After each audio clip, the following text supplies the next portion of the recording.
This is part 1 on when Vegeta meets the planet Sadala, Saiyan King in Universe 6. This is an idea and a concept I still want to see in the canon timeline of Dragon Ball Super, but until they decide to actually, go ahead with it, I decided to kind of make my own story of how I actually think it could happen and would happen if Toei and Toriyama decide to actually put this into action, which, again, I hope occurs at some point in season 2 of Dragon Ball Super's anime. So that is just kind of the quick wrap up for you guys. Make sure to subscribe here before we get into it. But nonetheless, here's the full movie on when Vegeta meets the Universe 6 Saiyan King. We'll be starting off with part 2. Enjoy. What could happen when Vegeta meets the Universe 6 Saiyan King? Part 2, I suppose. Because I've thought about something as I've kind of been getting back into Dragon Ball, more so in the gaming aspect. Nothing's happening in the anime and the manga, importantly. Obviously, the movie is coming up soon at the time of this video, but the manga is just kind of in a weird spot right now where, some people like it, some people like me are not a huge fan of the direction it's going.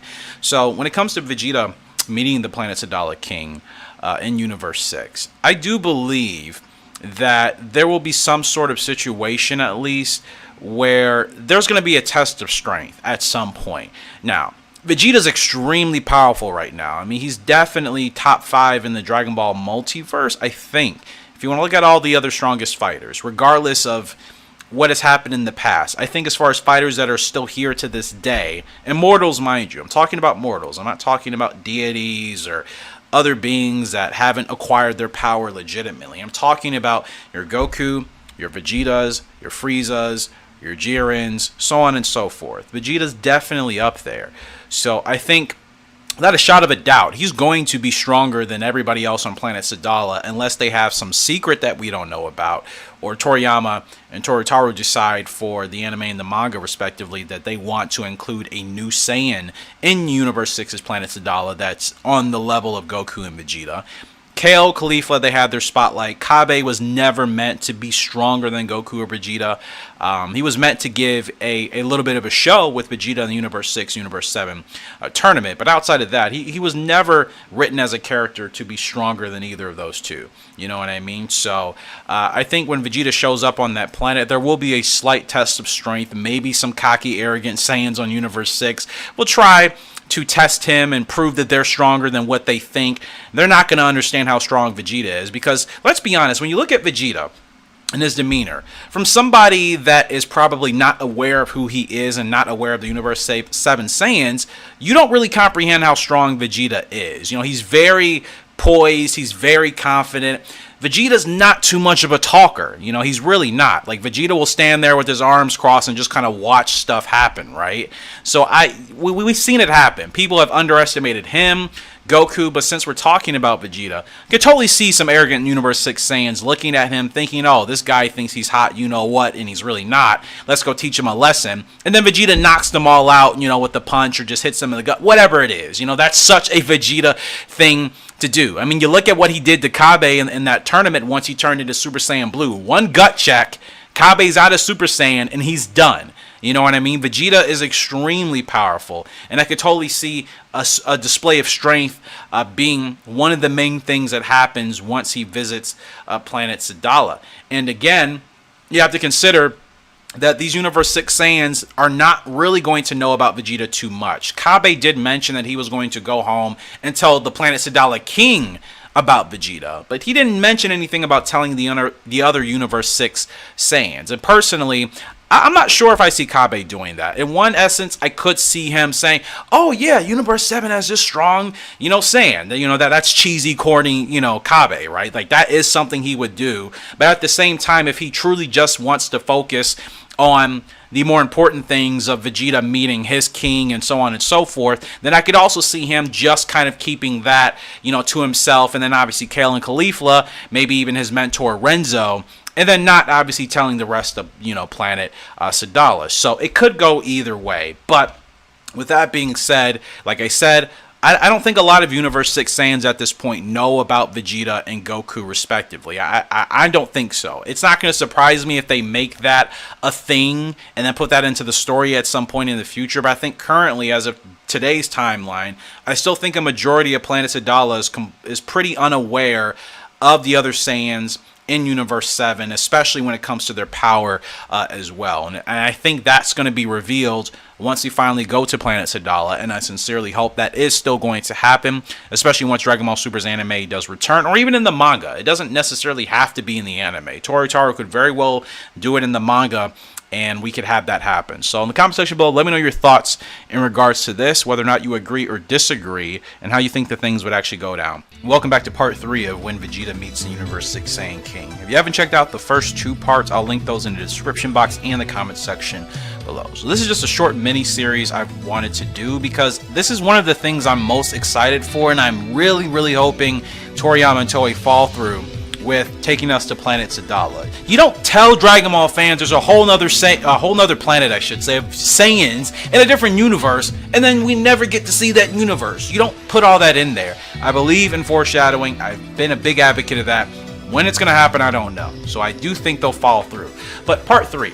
When Vegeta goes back to Planet Sadala, I think we're going to take a deeper look into the Universe 6 Saiyans and their lore, in regards to how they differ from the Universe Saiyans, not just physically, but mentally. And when I say this, I mean new things, not things we already have learned from Dragon Ball Super in the Universe 6 versus Universe 7 tournament and even the Tournament of Power, but new things that either Toriyama or whomever he's working with have kind of created. And most likely it would be Toriyama, because at the end of the day, a lot of ideas still come down from him, and then Toei, from what we knew or know, filled in the gap. So I think that would be very important, because again, Universe 6 Saiyans and Universe 6 Saiyans are different. They've evolved much differently than one another, and I think it's important to point out even more differences in regards to the hierarchy, the culture, all of that. I think that's extremely important if you're going to make this a bigger deal.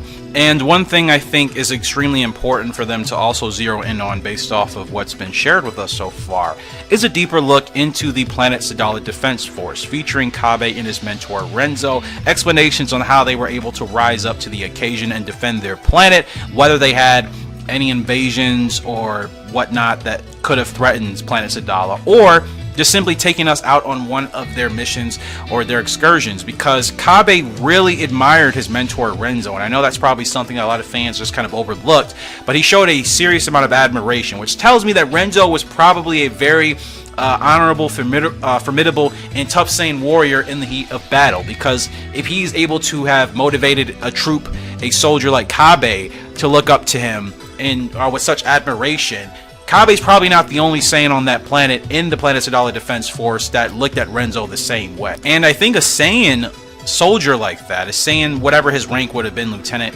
Cap, I don't know, but I think that's important to really show why these other soldiers looked up to him so much, why they were able and willing to follow him into the heat of battle, and to, essentially come out on top in most situations, because Planet Sadala is still very well, obviously intact. And we saw, Renzo, Caulifla, Kale, Planet Sadala is thriving, you know what I mean? So I think showing us what the leadership is like on that planet is a big deal, and I think that would also be very nice when you feature Vegeta in there, to have Vegeta kind of understand maybe some things. Of course, Vegeta being a prince, which technically should be king now, he would understand a lot of things compared to maybe Goku or somebody else that may be kind of like, huh? Goku is kind of naive to some things unless it's really broken down to him, but Vegeta has shown that respect, and I think that would go a long way in really showcasing just how brave the Planet Sadala Defense Force has been to protect their planet. Because we have to consider one thing that's probably a commonality between the two universes. There are soldiers, or I should say Saiyans, on Planet Sadala that probably weren't fighters, obviously, like Kabe and the others. So I think it's important to know that those Saiyans are relying on Kabe, Renzo, whoever else is in their defense force, to defend their planet, to keep their livelihood where it's at. And I think showing that would be a great thing. Vegeta would obviously appreciate it, and who knows if he would obviously give any suggestions to the defense force, maybe show them some things that they could utilize in training to better defend themselves in case any serious threats came along the way. So I think that is something that would be really cool to see played up upon once Vegeta is able to get there, because again, we have a new planet of Saiyans, and until we get there, it's always going to be a mystery about just the glaring differences and some things that maybe we don't even know about, that I'm not even thinking of currently, that may be drastically different from Universe 6 and Universe 7. So I think that's something that'd be really cool to see when Vegeta meets the Universe 6 Saiyan King in Dragon Ball Super on planet Sadala. This is part 4 in the series. If you haven't checked out the previous 3 parts to this series, make sure to check the description box and the comment section below. I'll have them linked down there. And before we get into how this would actually happen, I think, in Dragon Ball Super Season 2, make sure to smash the like button, subscribe to the channel for weekly Dragon Ball discussion content. Now, we previously left off talking about just the deeper lore and how they differ between the Universe 6 and Universe 7 Saiyans, not just physically but mentally as well. And we talked about obviously different things that might be created and explained that we previously haven't learned, which is pretty much what Dragon Ball has been doing since Super has come back. And of course a deeper look into the planet Sadala Defense Force with Kabe, Renzo, and so on and so forth. So for part 4 here, Vegeta could accompany the planet Sadala Saiyans, possibly on a peacekeeping mission that would probably most likely be a filler arc, similar to what we had in between the Universe 6 and Universe 7 tournament, or after, whatever. This would obviously allow Vegeta's strength to truly be put on display, and therefore it would create some sort of tension with some of the other Universe 6 Saiyans that perhaps don't like Vegeta's personality and how he just goes off and does whatever he wants. We've seen this amongst Saiyans before. There's always going to be an arrogant Saiyan because it's literally in their blood, it's in their species, it's in their race. There's always going to be a Saiyan that's going to be arrogant, cocky, conceited, is going to look at Goku and Vegeta or whomever, think that they are nothing, and little do they know they are amongst the strongest warriors in all the Dragon Ball multiverse. Jealousy could be a normal thing amongst a few Saiyans, obviously, and for the other remaining half that wouldn't possess those characteristics or personality traits of jealousy, envy, and whatever, I think they would actually be inspired by Vegeta and actually look up to him in order to become stronger to help defend planet Sadala. I can obviously imagine Vegeta trying to quote-unquote coach and train these Saiyans he's fighting with on these peacekeeping missions through his actions and not completely by his words.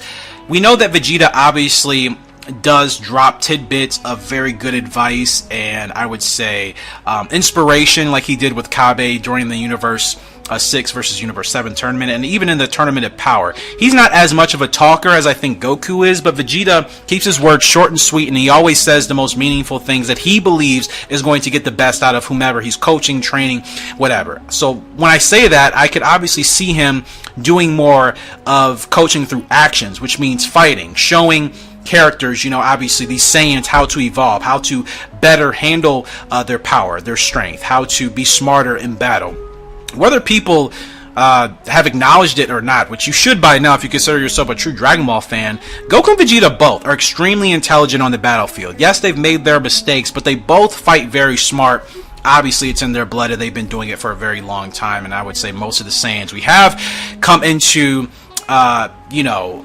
picture with in the Dragon Ball Super's anime have always had that innate ability to be very reactive and very intelligent at most parts in battle. This peacekeeping mission would obviously be a good demonstration of Vegeta's progress as a Saiyan from where he was in the earlier DBZ days to where he is now currently in Dragon Ball Super.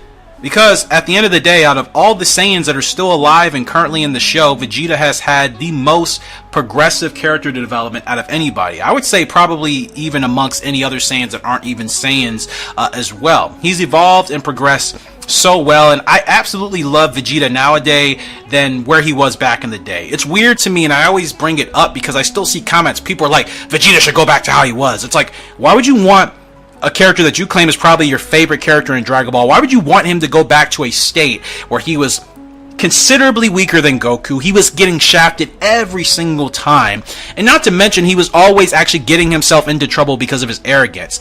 Ever since he came into contact with Whis, and I apologize for bumping my desk, but ever since he came into contact with Whis and Beerus, he has learned how to humble himself, get that chip off of his shoulder, obviously loosen up that tension that Whis first noticed about him, and you see how he's fighting. And even at this point in time, I think he still is technically a bit stronger than Goku in Dragon Ball Super's current timeline. That doesn't happen without Vegeta's character going through serious progression and development that has allowed him to be a lot smarter and a lot stronger than he's ever been.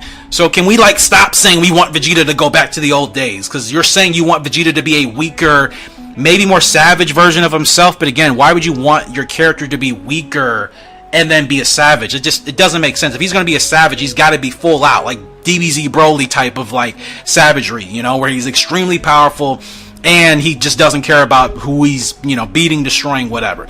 Old Vegeta, although he was one of the strongest fighters at that point in time in DBZ, as Goku and the others started to get stronger, who was getting left behind? Vegeta. We all remember when Future Trunks showed up and Goku and Trunks both went Super Saiyan, and guess who's there looking pitiful, feeling awful about not being able to turn into a Saiyan? Vegeta. Why would you ever in your Dragon Ball existence want his character to go back to that point? To me, he's funnier than he's ever been. He's stronger than he's ever been. He's even more caring and humble than he's ever been. Vegeta's come such a long way, and I think out of a lot of the shonen anime characters that we have across different series, he's had one of the best character developments, I would say, in the last 10 years, easily. But that's what I think would honestly happen in part 4 of Vegeta going to planet Sadala. I would see a peacekeeping mission happen. We know we're going to get filler arcs. It's Dragon Ball. There are always filler arcs in Dragon Ball. And if we go to planet Sadala, I could see that being a more of a filler arc type of situation. This is part 5 on when Vegeta meets the Universe 6 Saiyan King on planet Sadala and Dragon Ball Super. If you guys missed part 4, be sure to check that out here in the playlist on this channel. But just a quick recap, Vegeta was accompanied to planet Sadala by the Saiyans on a peacekeeping mission elsewhere, and this would kind of serve as a filler arc, and it would be a lot of struggles in between some of the Saiyans trying to adapt to Vegeta and the fact that he's so much more powerful than what they really, truly realize, and Saiyans that would obviously like to learn from Vegeta and actually to improve themselves by learning from the Universe 7 Saiyan in Prince Vegeta. So that was basically the gist of part 4. And of course, Vegeta would do what he needed to do on that peacekeeping mission to keep his Saiyans alive and to be of great help to their planet Sadala mission. So with part 5 here, Vegeta, after coming back from the peacekeeping mission on planet Sadala, would finally have the showdown with the planet Sadala King, who I think would more than likely be the one to send out the invitation to Vegeta to challenge him to a one-on-one duel. And of course, I don't know what the personality of the king would be. I could see him kind of being a little bit like Vegeta's father, or I could see him being the complete opposite of that and just kind of being a goof, right? None of us would really know. But regardless, the battle would happen, and it would be pretty obvious after a while that Vegeta was much, much more powerful than the planet Sadala King, especially at this point in the timeline. And perhaps this would demonstrate some secret hidden strength or rage that has never been seen before in the Universe 6 Saiyans, right? Think about how Broly tapped into his legendary Super Saiyan form. Think about how Goku tapped into being a Super Saiyan, how Gohan tapped into Beast, Vegeta into his transformations as well. Every Saiyan from every group that we know has had some sort of special moment that allowed them to tap into some new power that we didn't think they would tap into or we weren't aware of. I think the same could be done with the Universe 6 Saiyans. I don't know what it would be, but something that would make their Saiyans unique. I mean, they have evolved completely different from the Universe 7 Saiyans. I mean, for the one notion that the Universe 6 Saiyans have been without their tails for hundreds, if not thousands, of years. That has played a huge role in how they've evolved as warriors. So therefore, their transformations, I would imagine, would also have evolved through that DNA of just obviously going generation to generation to generation, with Saiyans not actually being born with tails, in comparison to the Universe 7 Saiyans, who have just in their lifetime, their current lifetime, I should say, through the timeline, have just had their tails removed. Gohan is what, 20 or 30 years older from his. Same could be said obviously for Goku and Vegeta, respectively, especially where Dragon Ball Super is now.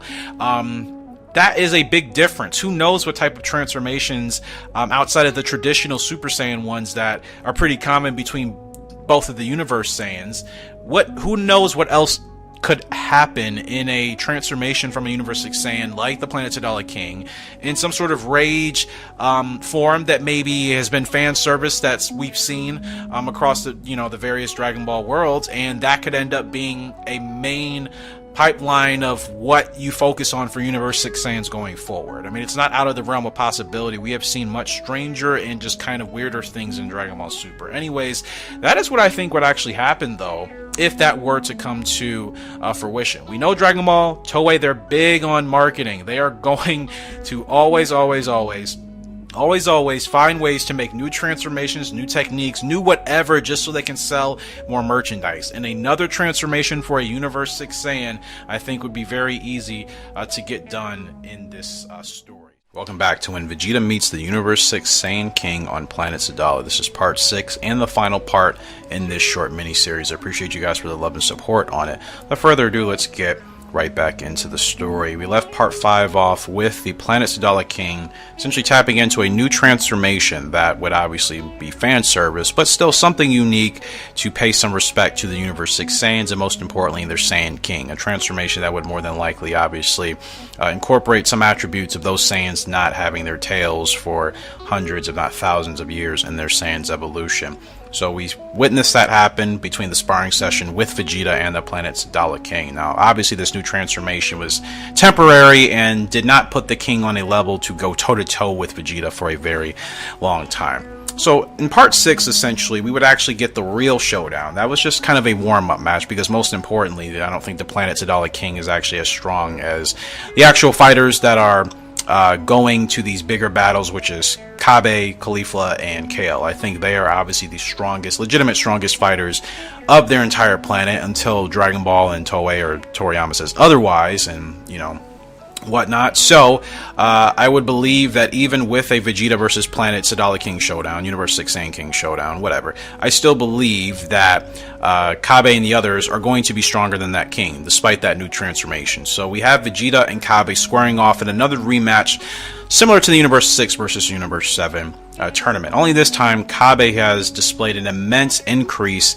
in power due to his own individual training and him being motivated to have this fight once again with his mentor, his master, that now Vegeta, I think, is finally warming up to the idea of being a mentor for Kabe. So Kabe has taken this time to really train, to really develop his strength, to really come up with a way to increase his power and to stop being so limited, because I think that's one problem with Kabe's character. I think he has a weird mix of like being confident at some times and then still feeling like he's kind of insignificant and feeling sorry for himself. He's kind of soft in that way. So I think during this training session away from Vegeta, he would finally try to figure out what would really motivate him and get dialed in. It would be quite a character change and shift for him, but I think it would be very nice, because I know it's one of the reasons a lot of people in the community don't take Kabe super seriously. He just kind of seems like a soft Saiyan that can only really snap if something absolutely egregious happens. You know, at least Goku can kind of turn on the switch and get into the zone if he knows he really needs to fight, even when he's messing around. Kabe kind of seems like the type where it really takes something big to get him motivated, and that shouldn't be the case as a Saiyan warrior. So I think this training would allow Kabe to dial into a much more serious side of himself. That way, when him and Vegeta fight again in this final showdown, Vegeta takes Kabe more seriously, and he realizes, I don't know what training he's been doing, but I think Vegeta would be happy. You know, he would do that smirk of seeing, okay, finally the Saiyan is waking up and figuring out how to become a tougher fighter. And of course, Kabe would have taken all the things that Vegeta said into consideration, and this ultimately would have enabled him to increase his power to the point where at least he would be competitive but not be able to actually defeat Ultra Ego Vegeta. I don't think that would ever be good for the anime, to actually have Kabe or any of the other Saiyans defeating Vegeta in a way that wasn't Tournament of Power-esque. Like, if we just have Kabe and Vegeta fighting one-on-one, Vegeta should still win that fight no matter how much stronger Kabe's gotten, I think, right? And I like Kabe. You guys know that. I'm probably one of the few people that like him, but I still understand his character is just kind of like generic cliches, a little bit soft, and I would like him to be a little bit tougher when Dragon Ball Super comes back around. So Kabe taps into this new strength. I don't want to say he would also tap into a transformation to have two back-to-back. I don't know if that would be too much fan service or not, but then again, they did it in the Tournament of Power. They gave us Ultra Instinct, two versions of that, and they gave Vegeta Super Saiyan Blue Evolution. Goku also turned Kaioken up to the max, so we saw quite a bit happen. Berserker, Kale, so I'm not sure in the story in the anime if it would make sense to have two new transformations back to back. Maybe Kabe just develops a technique similar to Goku's Kaioken. He kind of develops his own technique and uses that with his Super Saiyan form, and that is what is able to amplify his power. And again, as a Universe 6 Saiyan, Kabe is able to close that gap a lot quicker. He doesn't need to be at Super Saiyan 3 or Super Saiyan 4, something like that, to be close to where Goku and Vegeta are. And I should say, when I say close, I mean in the ballpark, not like he's actually on their level, but to at least keep things competitive. So the final showdown again would happen. Kabe taps into a new technique, and I believe through their skirmish, obviously, Kabe gets a few moments of good hits, good combinations against Vegeta, but ultimately in the end, when all is said and done, Vegeta powers up, he uses Ultra Ego, he puts Kabe away. And despite the fact that I think he's talking a little bit down to Kabe, especially in Ultra Ego, I think he would eventually come back to normal Vegeta, understand who he's fighting with, and he would show Kabe obviously some respect and, you know, say continue to get stronger. You know, I think that would be a good way to kind of end that fight, end that arc. And there you go. Vegeta has, you know, achieved what he's needed to achieve on planet Sadala. He's gotten to fight alongside the Saiyans. He's got to help them out. He's got to spar with the King. He's got to spar with Kabe. And now he can head back to Universe 7 and planet Earth, now having experienced and answering whatever questions he had about Universe 6 Saiyan. So that is going to do it for the end of this story. You guys let me know your thoughts and what should we do next. I would like to do another story similar to this, and it didn't actually take as much time as I thought, especially since this is a topic that I really had a lot of interest in. So I would like to do something similar to this, so make sure you guys smash that like button and leave your comments, but most importantly the like button. That'll let me know for sure you guys like these type of series, and I'll continue to do more unique ones and kind of create my own scenarios with other characters. I don't know who to do next, but I would like to give it a shot. So I appreciate you guys for love and support. As always, if you haven't done so already though, make sure you do subscribe. That does help for weekly Dragon Ball Super discussion content, topics, and all that good stuff. But unfortunately, that's all the time I have for you right now. I will see you all later. Goodbye.